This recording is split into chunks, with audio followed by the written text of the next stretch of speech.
قل يا عبادي الذين أسرفوا على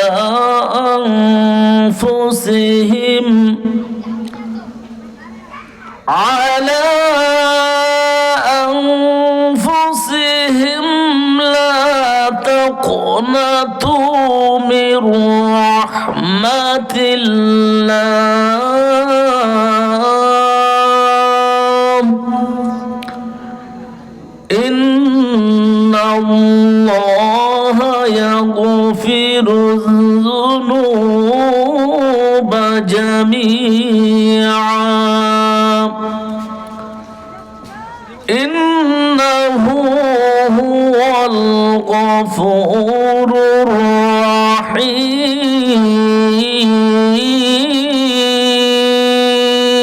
الرحيم قال الله تعالى في كلامه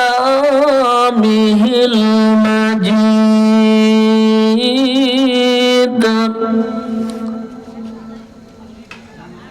وما خلقت الجن والإنس إلا ليعبدون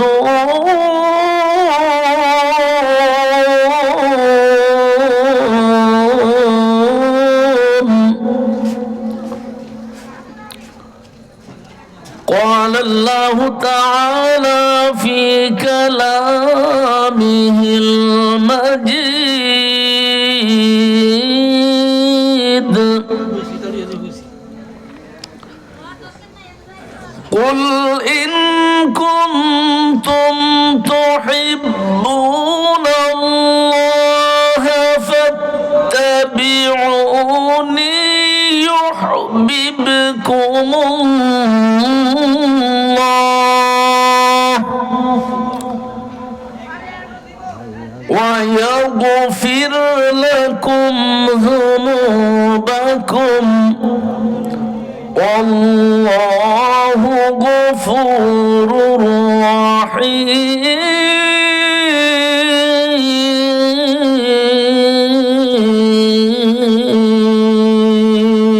رحيم قال النبي صلى الله عليه وسلم لا يؤمن أحدكم حتى أكون أحب إليه من والده وولده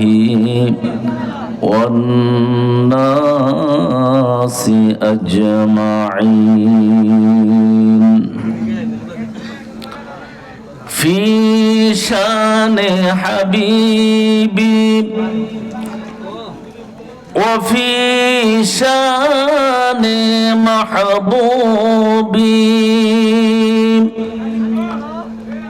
وفي شان محمد رسول الله صلى الله عليه وسلم إن الله وملائكته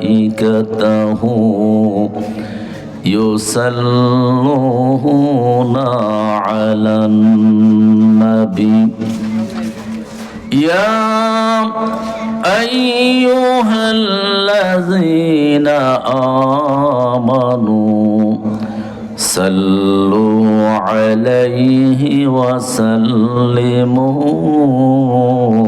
تسليما اللهم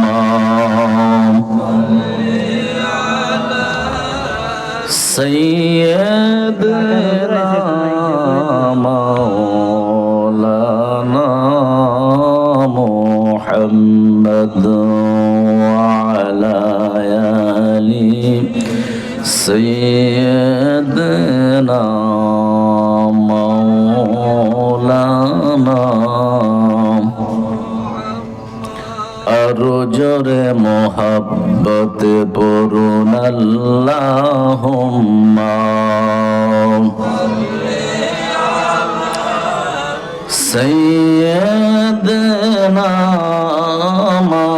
مولانا محمد وعلى آل سيدنا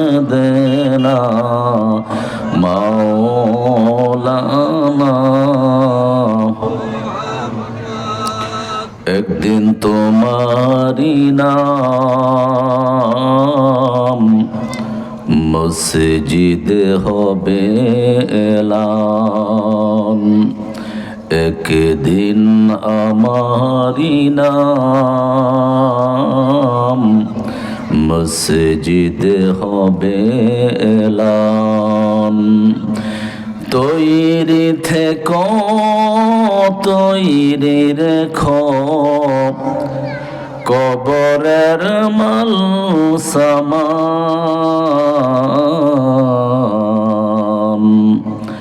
একদিন তোমারি নাম মসজিদ হবে এলান। আল্লাহুম্মা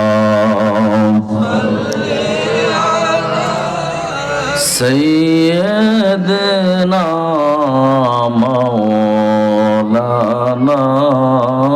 মুহাম্মদ ওয়া আলা আলি সাইয়্যিদনা মাওলানা লা ইলাহা ইল্লাল্লাহ, জোরে লা ইলাহা, পর লা ইলাহা, মাশাআল্লাহ লা ইলাহা, জোরে লা ইলাহা ইল্লাল্লাহ, লা ইলাহা হাসবি রব্বি জাল্লাল্লাহ মা ফি কলবিহি গায়রুল্লাহ, নূর মুহাম্মদ সাল্লাল্লাহু লা ইলাহা ইল্লাল্লাহ, লা ইলাহা ইল্লাল্লাহ, লা ইলাহা, লা ইলাহা ইল্লাল্লাহু মুহাম্মাদুর রাসূলুল্লাহ সাল্লাল্লাহু আলাইহি ওয়াসাল্লাম। আমরা সবাই বলে আলহামদুলিল্লাহ, আরো জোরে বলে আলহামদুলিল্লাহ।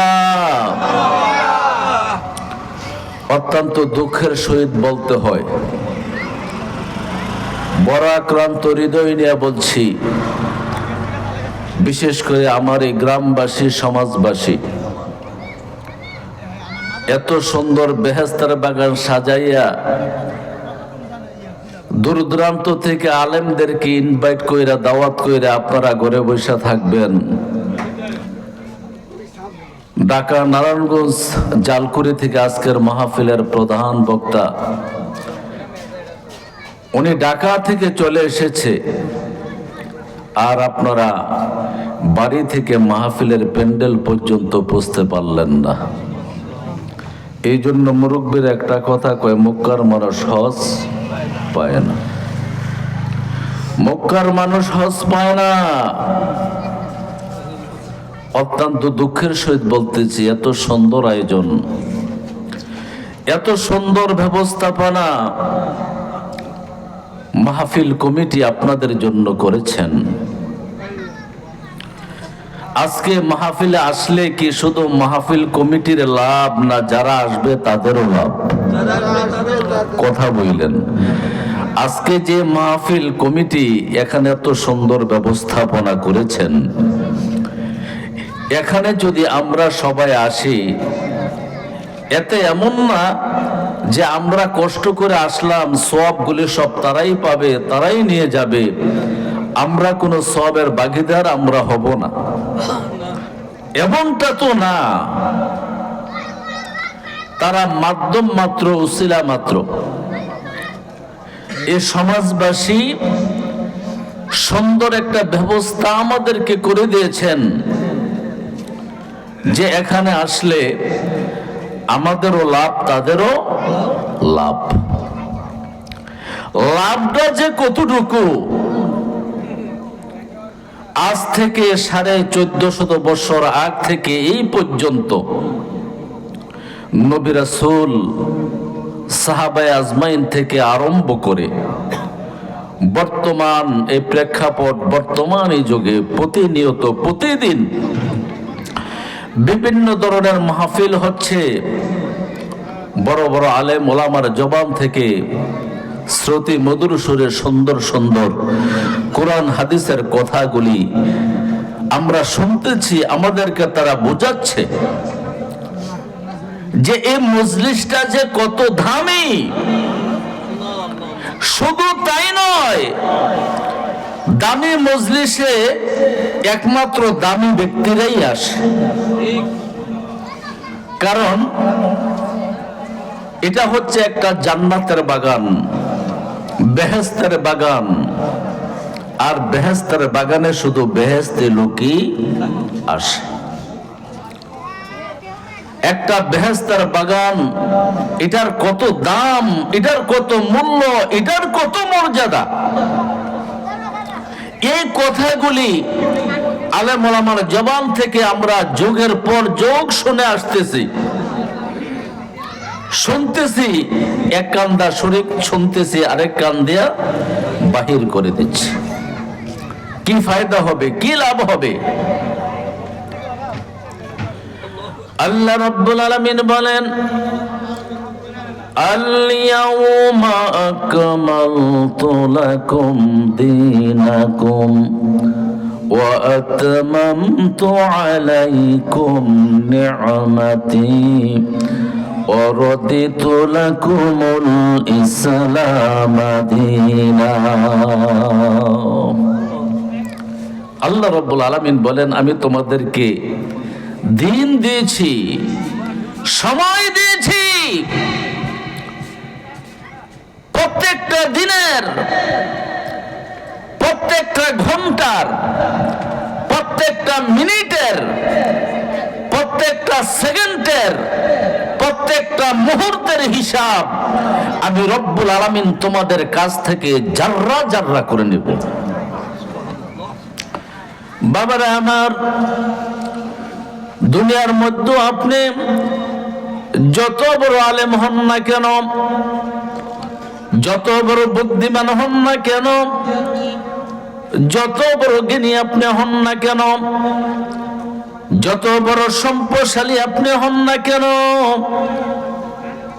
যত কিছু আপনি হন না কেন, বাবারা আমার, আপনার আমার জীবনটা যদি রসুলের সুন্নত দিয়ে যদি না সাজাইতে পারি, আপনার আমার জীবনটা যদি আল্লাহর কোরআন দিয়া না সাজাইতে পারি, ও বাবারা আমার, এই জীবনটার কোনো দাম হবে না, কোনো মূল্য হবে না। আপনার আমার জীবনটার দাম হবে, আপনার আমার সময়ের দাম তখনই হবে, আপনার আমার সময়ের মূল্য তখনই হবে, আপনার আমার জীবনের মূল্য তখনই হবে, আপনার আমার জীবনের সময়টা, জীবনটা যদি রসুলের সুন্নতি তরিকায় হয়।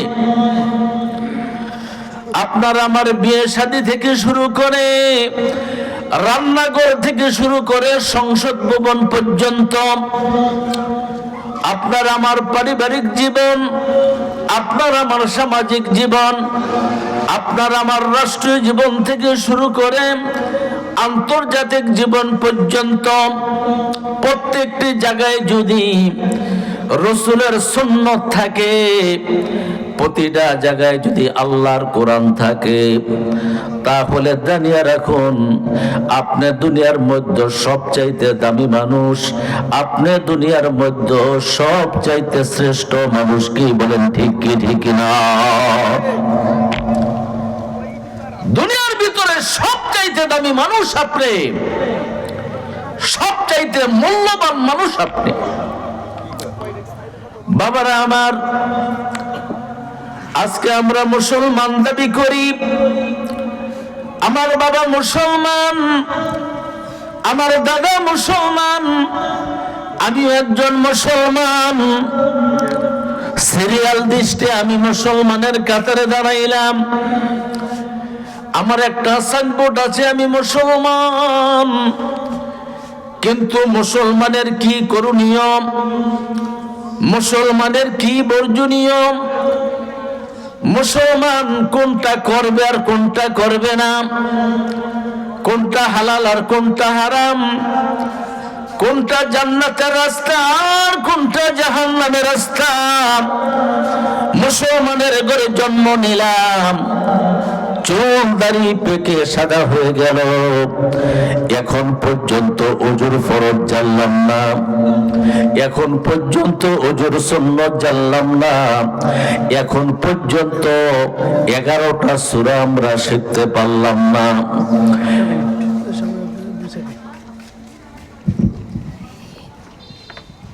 নারে তাকবীর, নারে তাকবীর, নারে রিসালাত, ইয়া রাসূলুল্লাহ, নারে রিসালাত, ইয়া রাসূলুল্লাহ সাল্লাল্লাহু জনাব হযরত মাওলানা মারুফ বিল্লাহ আশিকি সাহেব জিন্দাবাদ, জিন্দাবাদ। জনাব হযরত মাওলানা মারুফ বিল্লাহ আশিকি সাহেব। আলহামদুলিল্লাহ, আমাদের দাওয়াতি মেহমান চলে এসেছেন, উপস্থিত আছেন। ইনশাআল্লাহ যথা সময় ওনাকে দেওয়া হবে। আপনারা এদিক সেদিক ঘুরেফিরে না করে প্যান্ডেলের ভিতরে চলে আসুন। আমাদের জনাব হযরত মাওলানা আখতারুজ্জামান সাহেব মূল্যবান বয়ান করতেছেন, আপনারা সবাই প্যান্ডেলের ভিতরে চলে আসুন। আল্লাহুম্মা সাল্লি আলা সাইয়্যিদিনা মাওলানা মুহাম্মদ ওয়া আলা আলি সাইয়্যিদিনা মাওলানা মুহাম্মদ। জানি না কেমনে গাহি গো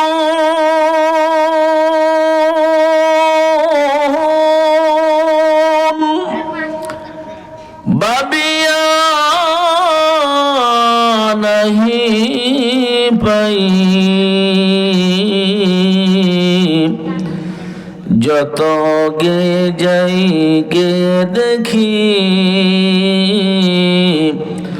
বহু উর্দে তোমারি ঠাই। আল্লাহুম্মা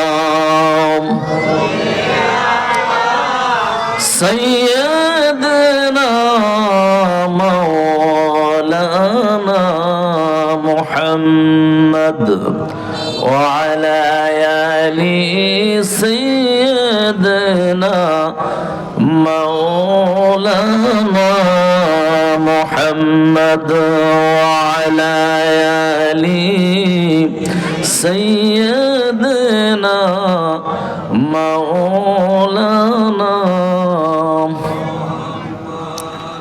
আলোচনার মধ্যে যদি কথা বলা হয়, ডিস্টার্ব হয়, আলোচনার তাসির নষ্ট হয়ে যায়। তো বলছিলাম যে আমরা মুসলমান, মুসলমান আমরা দাবি করি। এমনও মুসলমান আছে যে নামাজ কয় ওয়াক্ত এই কথাটাও জানে না। কি বলেন, ঠিক কি ঠিক না? এমনও মুসলমান আছে সেজদা যে কাবলার দিকে দিয়ে দিতে হয়, পশ্চিম দিকে দিতে হয়, সেটাও সঠিকভাবে জানে না। আমি অনেক সময় মাহফিলের মধ্যে বোঝানোর জন্য একটা কথা বলে থাকি। তো মসজিদের পাশে এক হিন্দু লোকের বাড়ি ছিল। হিন্দু লোক প্রায় সময় এই মসজিদের পাশ দিয়ে ওনার বাড়িতে যাইতে হয়, রাস্তা এটাই। তো ইমাম সাহেব যখন নামাজ পড়ায়, প্রায় সময় নামাজের সময় এই রাস্তায় উনি যায়, ইমাম সাহেব নামাজ যে পড়ায় এটা উনি শুনতে পায়। তো ইমাম সাহেব নামাজের মধ্যে যখন রুকুতে যায়, রুকু থেকে যখন সোজা হয়, তখন ইমাম সাহেব কি বলে? সামিআল্লাহু লিমান হামিদা, সামিআল্লাহু লিমান হামিদা। আর আপনি যদি একা পড়েন তাহলে আপনি তো এটাই পড়বেন। আর ইমামের পিছনে পড়লে ইমাম সাহেব যখন সামিআল্লাহু লিমান হামিদা বলে সোজা হবে, আপনি তখন কি বলবেন? রব্বানা লাকাল হামদ। এখানে একটা কথা মনে হয়ে গেছে যে আপনি যখন নামাজের মধ্যে রুকুতে যাইয়া আপনি যখন সোজা হবেন, ইমাম সাহেবের পিছনে নামাজ পড়তেছেন, যখন রব্বানা লাকাল হামদ এই শব্দটা আপনি উচ্চারণ করবেন, উচ্চারণ করার সাথে সাথে আল্লাহ রব্বুল আলামিন আপনার জন্য 30 জন ফেরেশতা নিযুক্ত করে দিবেন, যে ফেরেশতাগুলি কিয়ামত পর্যন্ত সিজদা দিয়া আপনার জন্য তারা আল্লাহর কাছে কামনা করতে থাকবে, আল্লাহর কাছে প্রার্থনা করতে থাকবে। যেরকম সুবহানাল্লাহ। তো বলছিলাম, ইমাম সাহেব যখন বলে সামিআল্লাহু লিমান হামিদা, হিন্দু ব্যক্তিটার মনের মধ্যে একটা প্রশ্ন জাগছে। প্রশ্নটা হলো যে ইমাম সাহেব যে হামিদা শব্দটা বলে, হামিদা মনে হয় ইমাম সাহেবের মায়া হবে, না হয় বাতিজি হবে, না হয় বাগ্নি হবে, না হয় রিলেটিভ অর্থাৎ আপনজনদের মধ্যে কেউ হবে, অর্থাৎ যে মেয়েটাকে ইমাম সাহেব খুব পছন্দ করে। পছন্দ করার কারণে দেখি প্রত্যেক দিন ইমাম সাহেব নামাজের মধ্যে এই কথা বলে সামিআল্লাহু লিমান হামিদা। ওনার মনে এই প্রশ্নটা বিগত অনেক দিন যাবত ঘুরপাক খাচ্ছে, কাকে জিজ্ঞাসা করবে কোনো লোক খুঁজে পাচ্ছে না। তো একদিন দেখে যে একটা লোক, উনি জামাতে নামাজ পড়ে বিগত অনেক বছর যাবত, অনেক বছর। তো হিন্দু লোকটার ধারণা যে ওনার কাছে পুরো বিষয়টা আমি জানতে পারবো। আজকে হিন্দু লোকটা মসজিদের পাশে উনি দাঁড়িয়ে আছে, জানার জন্য ওনার মনে একটা কৌতূহল জাগলো, একটা আগ্রহ জাগলো যে আজকে আমি জেনে ছাড়বো। তো লোকটা আসার পরে বলতেছে, ভাই সাহেব আপনি তো অনেক দিন যাবত নামাজ পড়েন। কহা নামাজ যে দৌড়ছি আর সারি না, নামাজ যে দৌড়ছি আর সারি না। আমার নামাজ পড়ার বয়স প্রায় 25 বছর। কয় তাইলে তো আপনি অনেক অভিজ্ঞ লোক, অবশ্যই আপনি বলতে পারবেন। তো জানতে চাই, ইমাম সাহেব যে নামাজের মধ্যে একটা শব্দ উচ্চারণ করে সামিআল্লাহু লিমান হামিদা, আসলে এই হামিদা মেয়েটা কি? ওই মুসল্লি কইতাছে, ভাই আপনি যে প্রশ্নটা করছেন এই প্রশ্নটা আমারও। আপনি যেটা করছেন কি এটা আমারও, আমিও জানতে চাই আসলে এই হামিদা নাকি। দীর্ঘ 25 বছর যাবত নামাজ পড়তেছি, ইমাম সাহেব হামিদা হামিদা বলে, আসলে হামিদা রাখে এটাও জানার আমার আগ্রহ। আমরা যে মুসলমান, কত নাম্বার মুসলমান, আমাদের সিরিয়াল কত নাম্বার দেখেন। আমরা যে মুসলমান, আমাদের সিরিয়াল নাম্বারটা কি, কেমন মুসলমান আমরা। তো এই জন্য নামাজ আমরা অনেকে পড়ি, কিন্তু নামাজে আমাদেরকে কাজ কেন করে না? ইন্নাস সালাতা তানহা আনিল ফাহশাই ওয়াল মুনকার। এটা অবশ্যই নামাজি ব্যক্তিকে মন্দ কাজ থেকে, ফাহশা কাজ থেকে বিরত রাখবে। তাহলে নামাজ পড়ে আবার দরবারে যে মিথ্যা সাক্ষী দেয়, তাসবিহ কিন্তু হাতে আছে, মসজিদ থেকে বার হয়েছে, সুবহানাল্লাহ সুবহানাল্লাহ সুবহানাল্লাহ। হেরে দেখলে মনে হয় যে পাক্কা একজন ইমানদার, মনে হয় মাত্র জান্নাত থেকে দুনিয়াতে প্রবেশ করছে। শয়তানি নাম্বার 1, মুনাফিকের মধ্যে নাম্বার 1। নামাজও পড়ে আবার দরবারে যায় মিথ্যা সাক্ষী দেয়। নামাজ পড়ে জমিনে যাইয়া কাজের লোকদেরকে বলে যে মাটি কাইটা লাইলটাকে একবারে চিকন করে দাও, একটা দানের গোছা এখানে বেশি দিলে দান আমি বেশি পাবো। আবার আমরা দাবি করি মুসলমান, আঙ্গু দোয়া কবুল হয় না কেরে, আঙ্গু না দোয়া কবুল হয় না, হুজুর দোয়া কবুল হয় না কেরে। খারাপ হইলে আমরা না হয়েছি, হুজুররা তো বালা। আপনারা খারাপ হইলে হুজুররা বালা কেমনে থাকবো? কেউ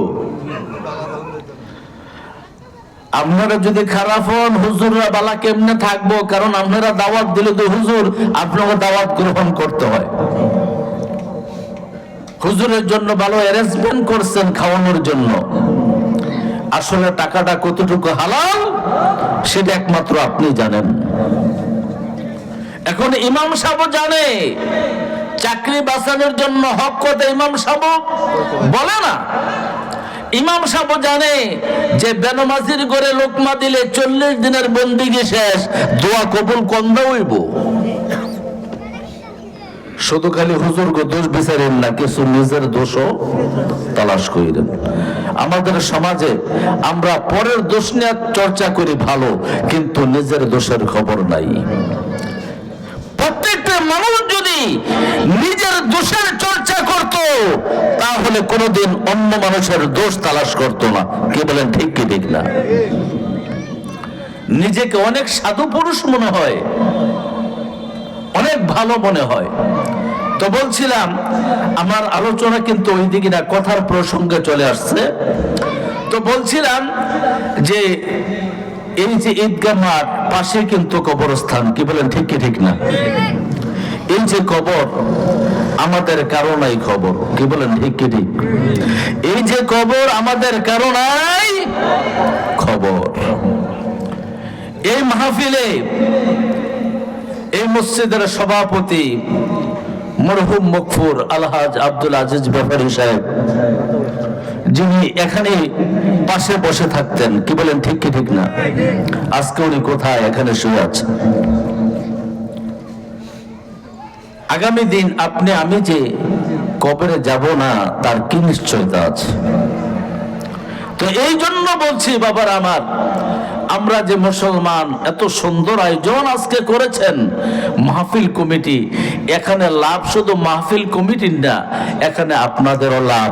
কিন্তু মাহফিল কমিটি এত সুন্দর আয়োজন করেছে যে আজকের মাহফিল থেকে যদি একটা লোকও আমলকারী হয়ে যায়, ভালো হয়ে যায়, এর সওয়াব এই মাহফিল করতে যে যারা পরিশ্রম করেছে, টাকা পয়সা দিয়েছে, প্রত্যেকের আমল নামায় পৌঁছবে। কি বলেন, ঠিক কি ঠিক না?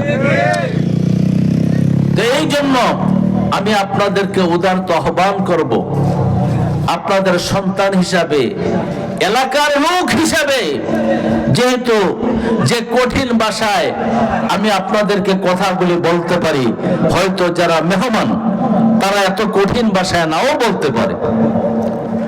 আমি এই জন্য বলতে পারি, আল্লাহ রাব্বুল আলামিন বলেন, কু আনফুসাকুম ওয়া আহলিকুম নার, তুমি নিজে জাহান্নামের আগুন থেকে বাঁচাও, তোমার আহল আওলাদ যারা আছে তাদেরকে জাহান্নামের আগুন থেকে বাঁচাও। এই জন্য আমার এই কথাগুলো যদি একটু কঠিন হয়, আমি অনেক সময় বলি, দেখেন আজকে আমাদের পুরা শরীরে তো রোগে ভরপুর, পুরাটা শরীরে রোগ। ডাক্তার কাছে গেলে কয়টা রোগের ওষুধ ডাক্তার আমাদেরকে দিবে? পুরা শরীরটা রোগে জর্জরিত। তো এই জন্য বলবো যে রোগ যেহেতু আছে, ওষুধও আছে। আজকে শুধু মাহফিলে গেলে হবে না, আলেমদের জবান মোবারক থেকে কথাগুলি শুনতে হবে, তার পাশাপাশি আমলে পরিণত করতে হবে। আমি অনুরোধ করবো বাবারা আমার, যুবক ভাইয়েরা, যারা এখনো বাড়িতে আছো, রাস্তাঘাটে আছো, দোকান পড়ে আছো, হয়তো আজকের মাহফিল কারো কারো জন্য জীবনের শেষ মাহফিল হতে পারে। হয়তো আগামী দিন মসজিদের মাইকে তোমার বা আমার নামটা এলান হয়ে যাইতে পারে। বলা যায় না বাবারা আমার, আল্লাহ রাব্বুল আলামিন এই সুন্দর পৃথিবীতে তোমাকে আমাকে পাঠাইল। এই সুন্দর পৃথিবীতে সুস্থ থাকার জন্য কত সুন্দর অক্সিজেন আল্লাহ রাব্বুল আলামিন দান করলো, কত সুন্দর সুন্দর নেয়ামত আল্লাহ রাব্বুল আলামিন আপনাকে আমাকে দান করলো। আল্লাহ রাব্বুল আলামিন যদি জিজ্ঞাসা করে, বান্দারে ও আমার বান্দি, তোমাকে 60 বছর 70 বছর 80 বছর মতান্তরে 100 বছর পর্যন্ত হায়াত দিয়েছিলাম, এই হায়াতের জিন্দেগিতে কত নেয়ামত আমি তোমাকে দিলাম।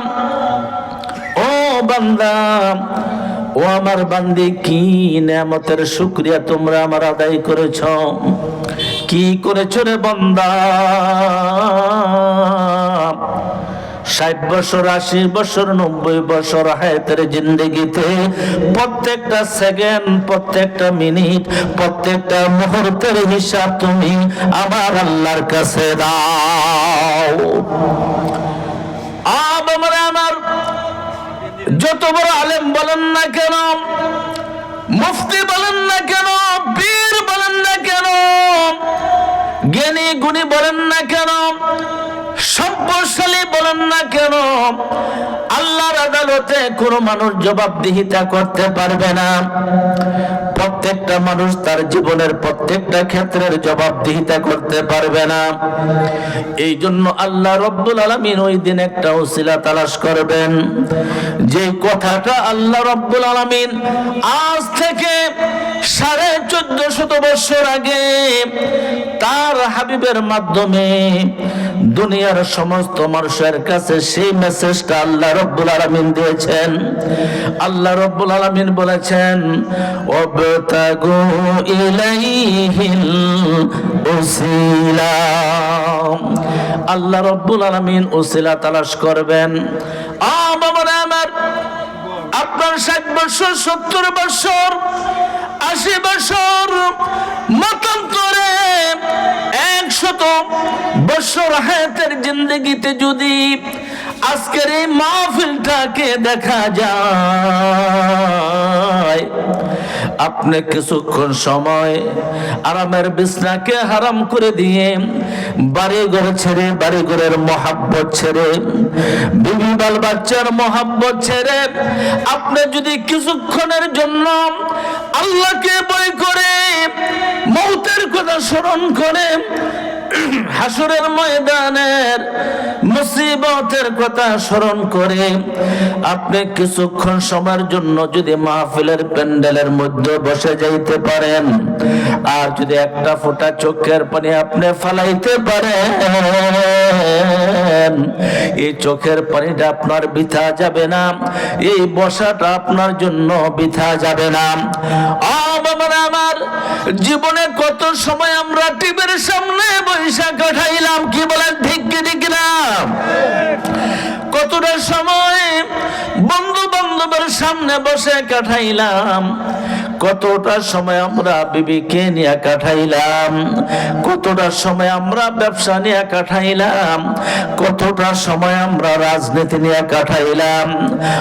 বাবারা আমার, আল্লাহ রাব্বুল আলামিন বলেন, আজকে যে কিছুক্ষণ সময় তুমি মাহফিলের মধ্যে বসে রইলা, এইভাবে তুমি বসে রইলা না, এইভাবে তুমি আসলা না, অবশ্যই তোমার ভিতরে মৌতের কথা স্মরণ হইল, কবরের কথাটা যে স্মরণ হইল।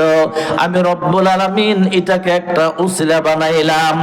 আল্লাহ রব্বুল আলামিন এটাকে উসিলা করে আখিরি জমানার নবীর খাতিরে, নবীর উম্মতের খাতিরে আল্লাহ রব্বুল আলামিন আপনাকে আমাকে ক্ষমা করে দিতে পারে, কি বলেন, পারে কি পারে না? আরো জোরে বলেন পারে কি পারে না? আল্লাহর ক্ষমতা আছে কি নাই? আরো জোরে বলেন আছে কি নাই? নারায়ে তাকবীর, নারায়ে রিসালাত, নারায়ে রিসালাত। বলতেছিলাম বাবারা আমার, আল্লাহ রাব্বুল আলামিনের দরবারে আমাদেরকে হিসাব দিতে হবে। আল্লাহ রাব্বুল আলামিনের আদালতে আমাদেরকে দাঁড়াইতে হবে। আল্লাহ বলবে, বান্দা তোমাকে আমি 70 বছর হায়াত দিয়েছিলাম, 80 বছর হায়াত দিয়েছিলাম। এই 80 বছর হায়াতের জিন্দেগিতে তোমরা কয়টা আমাকে সিজদা করেছো? কয়টা আমাকে রুকু করেছ? ওই দিন বলতে পারবে না। আল্লাহ বলবে, বান্দারে আমার রুকুর মূল্য যদি তুমি জানতে, আমার সিজদার মূল্যটা যদি তুমি জানতে, ও বান্দা দুনিয়া নিয়ে তুমি এত পাগল হইতে না। আমার একটা রুকুর মূল্য যে কত, একটা সিজদার দাম যে কত, আল্লাহর বান্দা বান্দার একটা সিজদার দাম তামাম পৃথিবী যদি বিক্রি করা হয়, তামাম পৃথিবীর সমস্ত মূল্যবান জিনিসগুলি যদি বিক্রি করা হয়, সমস্ত কিছু যদি একটা পাল্লার মধ্যে তোলা হয়, আর আমার বান্দা বান্দের একটা রুকু একটা সিজদা যদি একটা পাল্লার মধ্যে তোলা হয়, আমার বান্দার রুকু সিজদাটার পাল্লাটা হাজার হাজার গুণ বেশি বাড়ি হয়ে যাবে। যেরকম সুবহানাল্লাহ, আল্লাহু আকবার, আল্লাহু আকবার। বলতেছিলাম বাবারা আমার, এত দামি রুকু এত দামি সিজদা, সময় চলে যায়। আপনি কি জানেন আজকে যে দিনটা চলে যায়, আজকে যে রাত্রটা চলে যায়, এটা আপনার আমার জীবনের হিসাব থেকে মাইনাস হয়ে যাচ্ছে। কি হয়ে যাচ্ছে? মাইনাস হয়ে যাচ্ছে। কারণ আপনি আমি যেই দিন দুনিয়ার বুকে এসেছি, আল্লাহ রাব্বুল আলামিন আপনাকে আমাকে একটা হায়াতের হিসাবের মধ্যে লিপিবদ্ধ করে দিয়েছেন। একটা হায়াতের বাজেট আল্লাহ রাব্বুল আলামিন আপনাকে আমাকে দিয়েছেন। অথচ কিছু কারণে হায়াত কমে যায়, আবার কিছু কারণে হায়াত বেড়ে যায়। বলতে পারেন হুজুর কি কারণে হায়াত কমে যায়? আমার দুনিয়াতে এমন কিছু অপরাধ আছে, এমন কিছু গুনার কাজ আছে, যেই গুনাহগুলি করলে হায়াত কমে যায়। আবার এমন কিছু নেক আমল আছে, যে নেক আমলগুলি করলে আপনার হায়াত বেড়ে যায়। আল্লাহ রাব্বুল আলামিন হায়াতের একটা সীমাবদ্ধতা দিয়া আপনাকে আমাকে দুনিয়াতে প্রেরণ করেছেন। ও বাবারা আমার, আমরা যখন দুনিয়াতে আসলাম, আস্তে আস্তে করে যে দিনগুলি চলে যাচ্ছে, এই দিনগুলি আমাদের জীবন থেকে মাইনাস হচ্ছে। এটা প্লাস হচ্ছে না, এটা মাইনাস হচ্ছে। ও বাবারা আমার, এই দিনটা আর কোনোদিন ফিরে আসবে না, এই সময়টা আর কোনোদিন ফিরে আসবে না। আপনি যদি একটু চিন্তা করেন, এক সময় তো আমার মাথার চুলগুলি কালো ছিল, আমার দাড়িগুলি কালো ছিল, আমার দাঁতগুলি কত সুন্দর মজবুত ছিল, আমার শরীরের চামড়া কত টান টান ছিল। এখন আমার শরীরের চামড়া পড়ে গেছে, আমার মাথার চুলগুলি সাদা হয়ে গেছে, আমার দাড়িগুলি সাদা হয়ে গেছে, আমার কণ্ঠটা মোটা হয়ে গেছে, আমি জানি কেমন হয়ে গেছি। ও বাবারা আমার, যদি একটু চিন্তা ভাবনা করেন, এমনি এমনি করে হায়াতের দিনটা আস্তে আস্তে করে চলে যাচ্ছে। ও বাবারা আমার, আমরা যদি জানতাম এই সময়টার কত মূল্য, এই সময়টার কত দাম, তাহলে একটা দিন এমনি ভাবে আমাদের কাছ থেকে চলে আমরা যাইতে দিতাম না। আমরা প্রত্যেকটা মুহূর্তে প্রত্যেকটা সেকেন্ডে আমরা আল্লাহর জিকির করতাম, সুবহানাল্লাহ, আলহামদুলিল্লাহ, আল্লাহু আকবার। আমার দুনিয়াতে ওই মানুষটাই দামি হয়ে গেল যে মানুষটা তার সময়ের মূল্য দিয়েছে, যে ছেলেটা সময়ের মূল্য দিয়েছে, সময়ের মূল্য দিয়া লেখাপড়া করেছে, ওই ছেলেটা ভালো রেজাল্টের আশা করতে পারে, কি বলেন ঠিক কি ঠিক না? কিন্তু যে ছেলেটা সময়ের মূল্য দেয় নাই, টাচ মোবাইল নিয়ে স্মার্টফোন নিয়ে বিভিন্ন ধরনের খেলাধুলায় মত্ত ছিল, বিভিন্ন ধরনের গেম খেলার মধ্যে মত্ত ছিল, কিন্তু লেখাপড়ার মধ্যে সময়টা কাটায় নাই, সময়ের মূল্য দেয় নাই, ওই ছেলেটা কোনোদিন ভালো ফলাফলের আশা করতে পারে না। আমার এমনি ভাবে আপনার আমার জন্য এই দুনিয়াটা একটা পরীক্ষার সেন্টার। আমার এই দুনিয়াতে যদি আপনি আমি সময়ের মূল্য দিয়া যদি নেক আমল করতে পারি, ভালো আমল করতে পারি, এই দুনিয়া থেকে যাওয়ার পরে যে দুনিয়াতে আমরা পদার্পণ করব, ওই দুনিয়াতে আমাদের শান্তির কোনো অভাব থাকবে না, কি বলেন ঠিক কি ঠিক না? আমার এই দুনিয়াটা হচ্ছে ক্ষণস্থায়ী জিন্দেগি, আর দুনিয়া মাজরাতুল আখিরাত, এই দুনিয়াটা হচ্ছে আখিরাতের খেতে বাড়ি। বোঝানোর জন্য বলছি বাবার আমার, এখন আমরা আপনারা জমিনের মধ্যে এরি ধানের চারা লাগাইবেন, এই চারাটা আস্তে আস্তে করে বড় হবে, 3 মাস 4 মাস পরে এটার মধ্যে ফসল আসবে, এরপরে কর্তন করে আপনারা বাড়িতে নিয়ে আসবেন। বাবারা আমার, এই দুনিয়াটা হচ্ছে মুমিন বান্দার কাছে এমন, আর দুনিয়া সিজনুল মুমিনিন ও জান্নাতুল লিল কাফিরিন, এই দুনিয়াটা কাফের মুশরিক বেঈমানদের জন্য জান্নাত, আল্লাহর আশিক, আল্লাহর পাগল, আল্লাহর বন্ধুদের জন্য হয়েছে জাহান্নাম, কি বলেন ঠিক কি ঠিক না?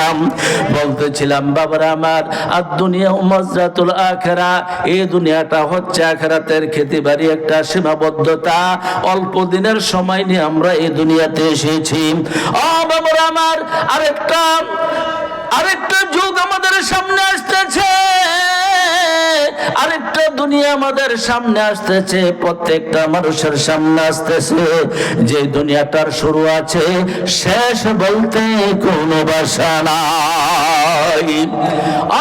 আমার আমরা ক্ষণস্থায়ী জিন্দেগিতে যদি ভালো লেখাপড়া করি, ভালো পরীক্ষা দেই, তাহলে পরকালীন জীবনটা আমাদের সুখময় হয়ে যাবে, শান্তিময় হয়ে যাবে, আমরা ভালোভাবে ওই দুনিয়াতে বসবাস করতে পারবো, যে দুনিয়াতে সুখের কোনো অভাব নাই, শান্তির কোনো অভাব নাই, যেখানে আর শীতের দিনে ঠান্ডা পানি দ্বারা ওযু কইরা কোনোদিন নামাজও পড়তে হবে না, নামাজও পড়তে হবে না, রোজা রাখতে হবে না, হজ করতে হবে না, যাকাতও দিতে হবে না।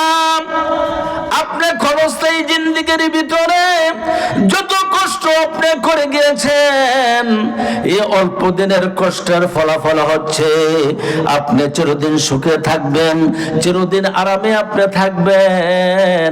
কিন্তু আমরা বুঝি না, বোঝার জন্য আমরা চেষ্টাও করি না। বাবারা আমার, আজকে শয়তান আমাদের বন্ধু হয়ে গেল, আজকে শয়তান আমাদের বন্ধু হয়ে গেল, অথচ আল্লাহ রাব্বুল আলামিন বলে শয়তানের পদাঙ্ক তোমরা কোনোদিন অনুসরণ করো না, কেননা শয়তান তোমাদের প্রকাশ্য দুশমন। বাবারা আমার, আজকের মাহফিলের চতুর্পাশে মিস্টার ইবলিস ঘুরতেছে, এক শ্রেণীর লোকেরা যখন ঘর থেকে বাহির হয়ে এসেছে আসবে, মাহফিলের মধ্যে আসবে, তাদেরকে বাধাগ্রস্ত করবে। এ ঠান্ডা রজনীতে আর মাহফিলে যাওয়ার দরকার নাই, বাড়িতে যাইয়া লেফটা কম্বলটা নাকি মুখে দিয়ে শুয়ে থাক, শুয়ে থাকলে ভালো হবে। এই যে শয়তান আপনাকে আমাকে রাস্তা থেকে ফিরাই দিল, ওই শয়তান আপনার আমার বন্ধু না দুশমন? আরো জোরে বলেন, বন্ধু না দুশমন? এ শয়তান মাহফিলের আশেপাশে থাক, আমরা চাই কি চাই না? আরো জোরে বলেন, চাই কি চাই না? এই জন্য জোরে একটা তাকবীর দেন। তাকবীরের আওয়াজটা যতটুকু দূর পর্যন্ত যাবে, মিস্টার ইবলিস পিছন দিয়া বাতাস ছাড়তে ছাড়তে সামনের দিকে দৌড়াইবে, পিছনের দিকে তাকানোর মতন কোনো সুযোগ থাকবে না। নারে তাকবীর, নারায়ে তাকবীর, নারায়ে রিসালাত, নারায়ে রিসালাত। ওয়াজ মাহফিল, ওয়াজ মাহফিল, ওয়াজ মাহফিল, ওয়াজ মাহফিল। বলতেছিলাম বাবারা আমার, শয়তান যে আমাদের প্রকাশ্য দুশমন, এই কথাটা দুনিয়ার কোন পীর সাহেবের কথা না, আমি মাওলানা আখতারুজ্জামান সিদ্দিকের কথা না, এই কথাটা দুনিয়ার কোন মুফাসসিরের কথা না, এই কথাটা আজকের মাহফিলের প্রধান বক্তার কথা না, এই কথাটা স্বয়ং আমার রব্বুল আলামিন আজ থেকে 1450 বছর আগে তার হাবিবের মাধ্যমে দুনিয়ার মানুষদেরকে মেসেজ দিলেন। আমার সঙ্গে পড়ুন, বিসমিল্লাহির রহমানির রহিম। ইয়া আইয়ুহাল্লাযীনা আমানু দুখুলু ফিস-সিলমি কাফা ওয়া লা তাত্তাবিউ খুতুওয়াতিশ শাইতান ইন্নাহু লাকুম আদুউম মুবিন। আল্লাহ রাব্বুল আলামিন তার হাবিবের মাধ্যমে জানাই দিলেন, হাবিব আমার, বন্ধু আমার, আপনার দুনিয়ার মানুষদেরকে জানাই দেন, এই আয়াতটা আমি দুনিয়ার মানুষদেরকে আপনার মাধ্যমে জানাই দিতে চাই, এখন থেকে কিয়ামতের আগ মুহূর্ত পর্যন্ত, হযরতে ইসরাফিল আলাইহিস সালামের সিংহে ফুঁক দেওয়ার আগ মুহূর্ত পর্যন্ত প্রত্যেকটা মানুষের কলবে শয়তান ধোঁকা দিবে, প্রত্যেকটা মানুষকে শয়তান ধোঁকা দিবে, প্রত্যেকটা মানুষের ভালো কাজে শয়তান ধোঁকা দিবে। আল্লাহ রাব্বুল আলামিন বলেন, ইয়া আইয়ুহাল্লাযীনা আমানু দুখুলু ফিস-সিলমি কাফা, হে ঈমানদাররা, হে বিশ্বাসীরা, তোমরা শয়তানের পদঙ্ক অনুসরণ কইরো না। শয়তান তোমাদের প্রকাশ্য দুশমন, শয়তান তোমাদের বন্ধু হতে পারে না, কারণ শয়তানের কাজ হচ্ছে মানুষদেরকে ধোঁকা দিয়া জাহান্নামের মধ্যে নিক্ষেপ করা, আর আল্লাহর কাজ হচ্ছে ওই ধোঁকাবাজ মানুষদেরকে শয়তানের ধোঁকা থেকে ফিরাইয়া জান্নাত পর্যন্ত পৌঁছায় দাও। জোরে বলুন সুবহানাল্লাহ। এই জন্য শয়তান আল্লাহর কাছে দরখাস্ত করলো, আয় আল্লাহ তাআলা, আমি কিয়ামত পর্যন্ত হায়াত চাই। আল্লাহ কয়, যা তোরে দিয়া দিলাম। শয়তান কয়, আল্লাহ আরেকটা দরখাস্ত করি। আল্লাহ কয়, কর, তোর মনে যা চাই কর, তুই যে কি প্রশ্ন করবি আমি রব্বুল আলামিন জানি। ও আলা কুল্লি শাইইন কাদির। আল্লাহ তো চিরজীবী চিরস্থায়ী, আল্লাহ জানেন কি জানেন না? আল্লাহ মানুষের অন্তরের খবর রাখেন কি রাখেন না? ও বাবারা আমার, কার মনে কি আছে আল্লাহ জানেন কি জানেন না? ও বাবারা আমার, আল্লাহ বলে, শয়তান কি প্রশ্ন করবি আমি আল্লাহ জানি। শয়তান বলে, আল্লাহ তুমি তোমার নেককার বান্দা বান্দের জন্য তুমি 8টা জান্নাত বানাইছো। হ্যাঁ, আর গুনাহগার গুনাহগার বান্দা বান্দির জন্য তুমি 7টা জাহান্নাম বানাইছো, কথাও ঠিক আছে। আয় আল্লাহ তাআলা, আমাকে তুমি যে বুদ্ধি দিলা, যে জ্ঞান দান করলা, যে পরিমাণ লম্বা হায়াত তুমি আমাকে দান করলা, আয় আল্লাহ তাআলা, আমি তোমাকে সুন্দর সুশৃঙ্খল ভালো একটা পরামর্শ দেই, নির্ভেজাল একটা পরামর্শ আমি তোমাকে দেই। আল্লাহ বলে কি পরামর্শ দিবা সেটা আমি জানি। শয়তান বলে আল্লাহ তুমি 8টা জান্নাত তো বন্ধ করে আরো 8টা জাহান্নাম তৈরি করো। আল্লাহ বলে কেন? শয়তান বলে আল্লাহ তুমি কি জানো না তোমার বান্দা বান্দির রক্তে মিশে আমি তাদের দিয়া জাহান্নামী কাজ করাইবো, গুনার কাজ করাইবো। তারা মসজিদে যাবে, বিভিন্ন ধরনের প্রবঞ্চনা দিয়ে মসজিদ থেকে ফিরায় রাখবো, মাহফিলে যাবে মাহফিল থেকে ফিরায় রাখবো, দান করতে যাবে ওই রাস্তা থেকে ফিরায় রাখবো, ভালো কাজে যাবে রাস্তা থেকে ফিরায় রাখবো। আয় আল্লাহ তাআলা, তাদেরকে দিয়ে এমন অপরাধ আমি করাইব যে অপরাধের কারণে তুমি গজব দিয়া তাদেরকে ধ্বংস করে দিবা এবং তাদেরকে তুমি জাহান্নামের মধ্যে নিক্ষেপ করবা। আল্লাহ রাব্বুল আলামিন বলে, ও শয়তান, আমার বান্দার অপরাধ করার পরে, আমার বান্দারা গুনাহ করার পরে, আমার বান্দারা যখন 2টা হাত তুলে বলবে রব্বানা যালামনা আনফুসানা ওয়া ইল্লাম তাগফির লানা ওয়া তারহামনা লানাকুনান্না মিনাল খাসিরিন।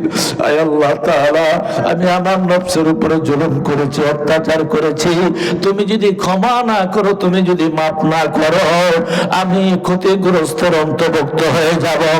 আমার বান্দারা যখন 2টা হাত তুলবে আর যখন আমার বান্দারা চোখের পানি ফলাইবে, চোখের পানি ফলাইতে দেরি হবে, আমার বান্দারা 2টা হাত তুলতে দেরি হবে, আমার বান্দা বান্দির জীবনের গুনাহগুলি আমি রব্বুল আলামিন মাফ করতে দেরি করব না। যেরকম সুবহানাল্লাহ। শুধু তাই নয়, আমার বান্দা বান্দির জীবনের গুনাহগুলি মাফ করে দিয়ে আমি তাদেরকে আমার রহমতের কোলে উঠাইয়া আমার 8টা জান্নাত আমি তাদের জন্য ওয়াজিব করে দেব। 8টা জান্নাতের সমস্ত দরজাগুলো আমি রব্বুল আলামিন খুলে দেব। এই 8টা জান্নাতের 8টা দরজা দিয়া যে কোনো দরজা দিয়ে তারা জান্নাতের ভিতরে প্রবেশ করবে, কোনো বাধা থাকবে না, কোনো বিপত্তি থাকবে না। আমার আমি অনুরোধ করে বলে যাই, হায়াতের জিন্দেগি আমরা দুনিয়াতে আসছি, আমার সিরিয়াল মেনটেন করে যাওয়ার কোনো সিরিয়াল নাই। কেন অনেক সময় সন্তানের লাশ বাবার কাঁধে বহন করতে হয়, নাতির লাশ দাদার কাঁধে বহন করতে হয়। বাবার আমার এটার কোনো সিরিয়াল নাই, আসার সিরিয়াল আছে। বাবার আমার মালাকুল মউত আজরাইল দৌড়াচ্ছে, জানি না কোন দিন জানি কার সামনে হাজির হয়ে যায়। বাবার আমার যখন মউতের পরোয়ানা জারি হয়ে যাবে, 1 সেকেন্ড আগে আজরাইল আসবে না, 1 সেকেন্ড পরেও আজরাইল আসবে না। জাস্ট যখন সময় হয়ে যাবে, নির্দিষ্ট সময় মালাকুল মউত আজরাইল আলাইহিস সালাম আপনার আমার সামনে হাজির হয়ে যাবে, আপনার আমার রূহটা কবজ করবে। আজরাইলকে এই কথা বলা যাবে না, আজরাইল এই সুন্দর বিল্ডিংটা আমি করেছি, এই বিল্ডিংয়ে কি আমাকে তুমি থাকতে দিবে না? এই বিল্ডিংটা, এই বাড়িটা তো সুন্দরভাবে করেছে, আমাকে কি থাকতে দিবে না? ও বাবারা আমার, সময় হলে 1টা সেকেন্ডের জন্য আপনাকে আমাকে আর সময় দিবে না। কি বলেন, ঠিক কি ঠিক না? এই জন্য বলছি বাবারা আমার, আল্লাহ রাব্বুল আলামিন বলেন, ও মা খালাকুতুল জিন্না ওয়াল ইনসা ইল্লা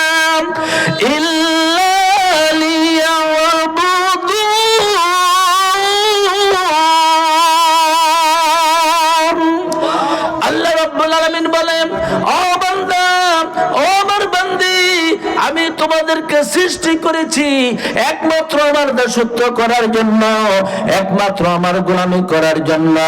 এই জন্য আল্লাহর আদালতে যখন আমরা দাঁড়ায় যাব, আল্লাহ যখন আমাদের কাছ থেকে হিসাব নেবে, এই হিসাব আল্লাহ রব্বুল আলামিন আপনার আমার কাছ থেকে হিসাব নেবে না।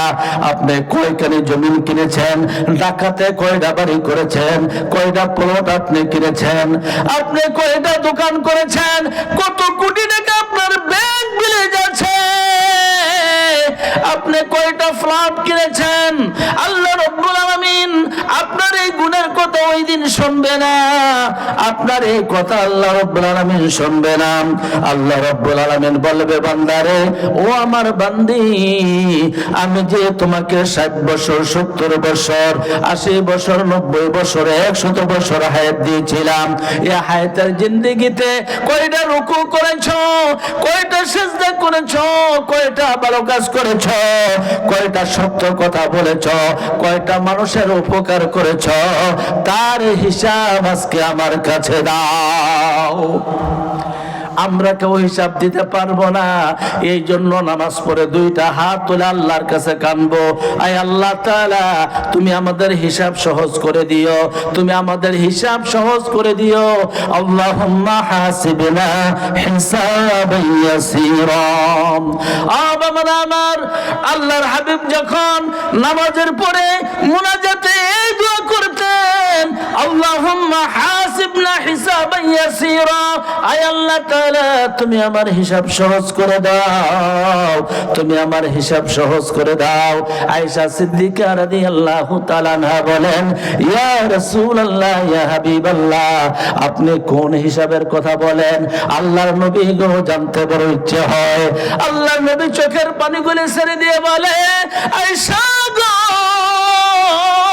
তুমি তো জানো না আমার গুনাহগার উম্মত, তারা গুনাহ করবে আবার নেক করবে। আমার গুনাহগার উম্মতের মধ্যে বেশি সময়টা তারা অপরাধের মধ্যে তারা কাটাই দিবে। আমার গুনাহগারের উম্মতের কথা যখন আমার স্মরণ হয়, তখন আমার মনে বড় কষ্ট লাগে, ব্যথা লাগে। এই জন্য আল্লাহর কাছে আমি তওবা করি আর বলি, আয় আল্লাহ তাআলা, তুমি আমার হিসাব সহজ করে দাও, মানে আমার উম্মতের হিসাব তুমি সহজ করে দাও। যেরকম সুবহানাল্লাহ। আল্লাহর হাবিব 63টা বছর উম্মতের হিসাব সহজ হওয়ার জন্য আল্লাহর কাছে কাঁদছে। এখনো রওজা শুয়া উম্মতের জন্য কান্দে। আর উম্মত যখন রাত্র 12টা 1টা বেজে যায়, ফেসবুক নিয়ে ব্যস্ত হয়ে যায়। শুধু তাই নয়, টিভি নিয়ে ব্যস্ত হয়ে যায়, তাস নিয়ে ব্যস্ত হয়ে যায়, মদের বোতল নিয়ে ব্যস্ত হয়ে যায়। কিন্তু উম্মতের কাজ ছিল, উম্মতের কাজ ছিল যে রসুলের সুন্নতে তরিকে আমি জীবন যাপন করব, রসুলের সুন্নতের মধ্যে আমি আঘাত দেব না, সুন্নতের গলার ভিতরে আমি ছুরি চালাইব না। আল্লাহর হাবিব বলেন, ও আমার উম্মতেরা, যখন তোমরা আমার সুন্নতের গলার মধ্যে ছুরি চালাও, আমার মনে হয় তোমরা আমি নবীর গলার মধ্যে তোমরা ছুরি চালায় দাও। বাবারা, আমার অনুরোধ করে বলে যাই, আল্লাহ রাব্বুল আলামিন বলে, বান্দা, ও আমার বান্দা, তোমরা অপরাধ করবে, আমি রব্বুল আলামিন জানি, আর ক্ষমার রাস্তাটা আমি তোমাদের জন্য রেখে দিয়েছি। ও আমার বান্দা, ও আমার বান্দি, তোমরা যত অপরাধ করবে, তোমাদের অপরাধ তো আর হুদ পাহাড়ের সমান হয়ে যাবে না। ও আমার বান্দা বান্দি, তোমরা গুনাহ করার পরে গভীর রজনীতে যখন বালিশের উপরে মাথাটা দিবা, মাথাটা দেওয়ার পরে তোমরা দোকান পাটের হিসাব না করে, ব্যবসা বিজনেসের হিসাব না করে, তোমরা একটু চিন্তা করবে, আজকের দিনটা তুমি কয়টা সত্য কথা বলেছ, কয়টা মিথ্যা কথা বলেছ, আজকে কতজন মানুষকে তুমি ঠকাইছ, আজকে কতটা অপরাধ তুমি করেছ, আর কয়টা নেক কাজ তুমি করেছ। যদি তোমার নেকের পাল্লাটা ভারী হয়ে যায়, নেক কাজ যদি অপরাধের চাইতে বেশি হয়ে যায়, আল্লাহর শুকরিয়া আদায় করবে। আর যদি গুনার পরিমাণ বেশি হয়ে যায়, আর দেরি করবে না, ওযু কইরা তুমি নামাজের মুসল্লায় দাঁড়ায় যাইবা, 2 রাকাত নামাজ পড়া আমার আল্লাহর কাছে গুনার কথা স্মরণ করো, অপরাধের কথা স্মরণ করো, আমার আল্লাহর কাছে তুমি সাহায্য চাইবা। সাহায্য চাইতে দেরি হবে, আমি রব্বুল আলামিন তোমার অপরাধ ক্ষমা করতে দেরি করব না। জোরে কোন সুবহানাল্লাহ। আল্লাহ রব্বুল আলামিন বলেন, কুল ইয়া ইবাদিয়াল্লাযীনা আসরাফু আলা আনফুসিহিম লা তাকুনাতু মির রাহমাতিল্লাহ ইন্নাল্লাহা ইয়াগফিরুয যুনুবা জামিআ ইন্নাহু হুয়াল গফুরুর রহিম। আল্লাহ রাব্বুল আলামিন বলেন, হাবিব আমার, বন্ধু আমার, কুল হে হাবিব আপনি বলে দেন, আমার বান্দারা, আমার বান্দিরা, আপনার উম্মতেরা নফসের উপরে যত জুলুম করুক না কেন, অন্যায় করুক না কেন, অপরাধ করুক না কেন, লা তাকনাতু মির রাহমাতিল্লাহ, তারা যেন আমার রহমত থেকে দূরে সরে না যায়, আমার রহমত থেকে যেন তারা বিপদগামী হয়ে না যায়। কারণ তাদের গুনার চাইতে আমার রহমতের পাওয়ার অনেক বড়, তাদের গুনার চাইতে আমার রহমত অনেক বড়।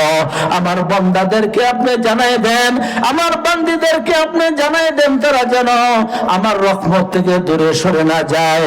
আমার রহমত দ্বারা আমার বান্দা বান্দির সকল অপরাধ গুনাহ আমি রব্বুল আলামিন ক্ষমা করে দেব। জোরে কোন সুবহানাল্লাহ। খলিফাতুল মুসলিমিন হযরত ওমর রাদিয়াল্লাহু তাআলা আনহুর আমলে একজন গায়ক ছিল, যে গায়ক তার সারাটা জীবন শুধু গান গেয়েছে, গান গেয়ে পয়সা উপার্জন করেছে, মানুষদেরকে গান গেয়ে সান্ত্বনা দিয়েছে, শান্তি দিয়েছে।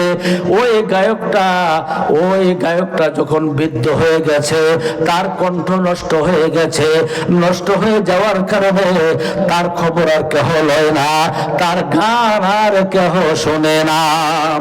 আজকে বর্তমানে আমাদের দেশের শিল্পীদেরও তেমন অবস্থা। যখন কণ্ঠ ভালো থাকে গান যুবকেরা শোনে, আর যখন কণ্ঠ নষ্ট হয়ে যায় যুবকেরা সেই গানকে ডিলিট করে দেয়, আর শুনতে চায় না। কিন্তু আল্লাহর কোরআনের এমন জাদু, আল্লাহর কোরআনের এত মধু, আল্লাহর কোরআনের এত মহাব্বত, আল্লাহর কোরআনের এত ভালোবাসা। আল্লাহর কোরআন যত পড়বে তত ভালো লাগবে, আল্লাহর কোরআন যত পড়বে তত কোরআনের প্রতি মানুষের ভালোবাসা, মানুষের মহাব্বত বেড়ে যাবে। কি বলেন, ঠিক কি ঠিক না? বাবারা আমার, মিশনারি আব্দুল বাসেত, যে বাসেতকে মানুষ বলতে পারে না, যে বাসুদের কণ্ঠের কোরআন তেলাওয়াত মানুষ শোনে, শুধু এখন না, কিয়ামত পর্যন্ত মানুষ শুনবে। আর কত গায়ক, কত গায়িকা, কত নর্তকী আমাদের সমাজে, আমাদের দেশে আসছে আর গেছে, মানুষ তাদের খবর লয় না। কি বলেন, ঠিক কি ঠিক না? এই জন্য বাবার আমার, যদি কোরআনের পাগল আপনি হয়ে যান, আল্লাহর প্রত্যেকটি বান্দা বান্দির জন্য আল্লাহর জান্নাত অপেক্ষা করে, আল্লাহর জান্নাত অপেক্ষা করে। জান্নাতকে প্রশ্ন করা হয়েছিল, ও জান্নাত তুমি কেমন মানুষের জন্য অপেক্ষা করো? জান্নাত বলে, আমি 5 প্রকার ব্যক্তির জন্য আমি অপেক্ষা করি, সময় পাইলে বলবো। ও বাবারা আমার, কিন্তু দেখা গেল ওই গায়ক যখন তার কণ্ঠটা বাড়ি হয়ে গেল, বৃদ্ধ হয়ে গেল, এখন তার গান শোনে না, তার খবর আর কেহ লয় না, তার বক্তবিন্দু আর নাই। এই অবস্থায় লোকটা মনে মনে ভাবলো, আমি আছি না মরে গেছে, খবর তো আমার কোনো লোকেরা নেয় না, আমার কোনো বক্তবিন্দুরা আমার খবর লয় না। এই খবর মানুষের কাছে প্রচার করার জন্য রাস্তার পাশে সে চলে গেল তার হারমোনিয়াম, তবলা ডোল নিয়ে যখন চলে গেল, ওইখানে তবলা বাজাচ্ছে, হারমোনিয়াম বাজাচ্ছে, আর তার বাঙ্গা কণ্ঠ দিয়ে দাঁতগুলি পড়ে গেছে, তার গান কেউ শুনে না। অবশেষে হারমোনিয়াম ব্যঙ্গে, তবলা ব্যঙ্গে, ঢোল ব্যঙ্গে অজু করে নামাজের মধ্যে দাঁড়াইয়া বলে, আল্লাহ, আমার 60 বছরের জিন্দেগি আমি বরবাদ করে দিলাম। যে কণ্ঠটা দিয়া তোমার জিকির করার কথা ছিল, যে কণ্ঠ দিয়া কোরআন তেলাওয়াত করার কথা ছিল, ওই কণ্ঠটা আমি গান বাজনার মধ্যে আমি কাটাই দিলাম। আয় আল্লাহ তাআলা,